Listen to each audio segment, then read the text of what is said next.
First, I have some news. I have my book on Canadian education and school indoctrination.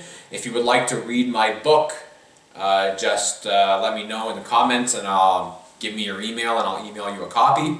Alright, today's topic is a video request. I actually do video requests. So, vigilantism, specifically whether taking the law into your own hands is ever morally justifiable if the outcome does good.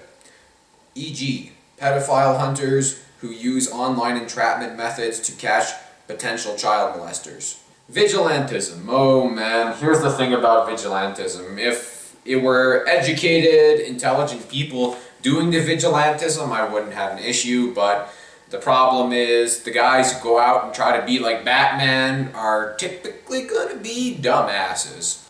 Alright, I want to show you some footage here from the Vancouver Hockey Riot. And now this is just an absolutely amazing video. I have the full video linked in the description. This riot had 100,000 people, and I read about 1 million court cases that took place from the riot, and it's absolutely amazing what people were doing.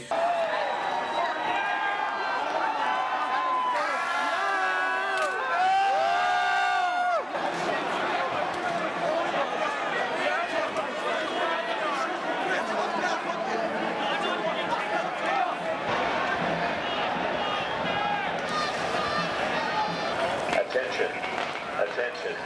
This is the Vancouver Police Department. Attention. This is the Vancouver Police Department.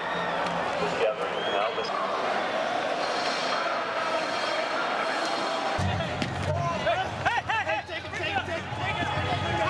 Now when it comes to vigilantism, the number one thing which is going to actually make someone a vigilante is the idea that they're above the law. And when it comes to thinking you're above the law, who are the first people? So let's look at vigilantism through a rational model, and in this model I'm going to be assuming that vigilantes are relatively random people among the population.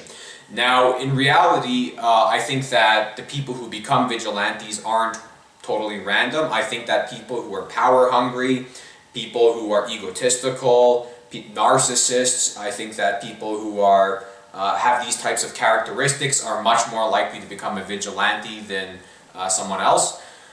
But let's just say it's relatively random. Well, if vigilantes are relatively random people, then all we need to look at is polling data. And this is a really interesting poll here. And according to it, 27% of Americans believe that pedophiles should be murdered even if they never commit a crime. So if you think about that model for 2 seconds, that means that 1 out of 4 of your vigilantes are probably going to believe that.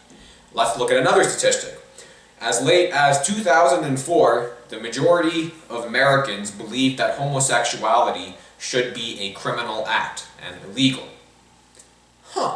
So well, it's different nowadays, but 2004 wasn't that long ago, and that would be 50%. 50% of vigilantes would probably go around beating up and punching gay guys for having consenting relationships. The majority of Canadians believe that adult pornography is immoral. The majority of Canadians believe in the death sentence. So just think for a minute here. Do you really think that somebody who believes homosexuality should be illegal, that pornography is immoral, and that pedophiles should be murdered even if they follow the law, and they believe in the death sentence? I think that guy's going to make a great vigilante. Most people are incomprehensibly dumb and have no self-awareness whatsoever, and I think that for most people, vigilantism is a horrible, horrible idea. That being said, a lot of people don't realize that there are things much more evil than the government, and the government is absolutely terrible. I'm not defending the government. Pretty much every video I've ever made is about how stupid and corrupt the government is, but when you compare that to the stupidity and corruption of the mob, well, I think they basically make the government look like saints. If you like this video, share it, subscribe, give it a thumbs up, and if you have a video request, leave it in the comments below.